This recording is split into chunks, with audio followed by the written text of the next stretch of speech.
ទឹកទី1 round 1បាទទឹកទី1 round 1ធាក់មួយរបស់ប៊ុនថេនអាយយទាត់មួយអូយថារឿងអីក៏វាមានថ្មីដែរបាទកណ្ដាប់ដៃទៅមកដៃរបស់មានប៊ុនថេនទាត់របស់បង្គោលខៀវអាយយអូយក្រាបផុតបាត់ចូលរបស់ណាមខាត់ជុំសិនបាទលោកអាញាកណ្ដាលជួយសម្រួលទេសិនបាទកុសលលោកអាញាកណ្ដាលអត់សងសឹកកីឡាករឯណាមិញនេះអចេតនាបាទតិចច្រឡំតាចាប់បង្គោលខៀវឲ្យបង្គោលក្រហមវាយអត់បានទេបន្តការប្រកួតទៅទៀតទាត់មួយរបស់ប៊ុនថេនដៃរបស់ប៊ុនដៃទាត់មួយជើងរបស់បង្គោលខៀវ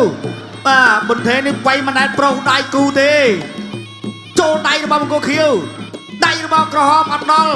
ក្រហមដើរចូលដៃរបស់បង្គោលក្រហមដៃរបស់បង្គោលខៀវអត់ដល់ធាក់របស់ក្រហមទាត់ជើងក្រោមរបស់ខៀវជង្គង់របស់ក្រហមអាយយស្ដាប់ធាក់មួយរបស់ប៊ុនថេនធាក់មួយទៀតរបស់ប៊ុនថេនអូយបា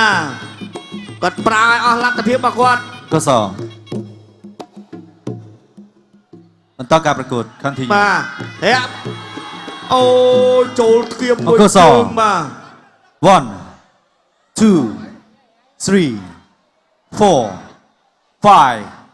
6 7 8បន្តការប្រកួត continue បាទធាក់មួយរបស់ប៊ុនថេនដៃរបស់ប៊ុនថេន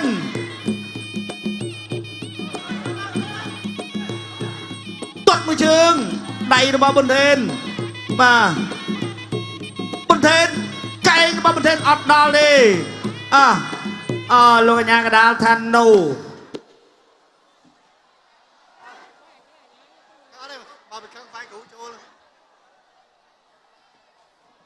រងតន់ដែរមិញហ្នឹងបាទជុំមួយសេរីចាស់មិនកើត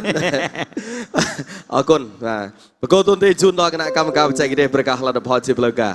បាទសូមអរគុណជ័យជំនះបានទៅលើកីឡាករបង្គោលក្រហមមាសពុនថេនឈ្នះកីឡា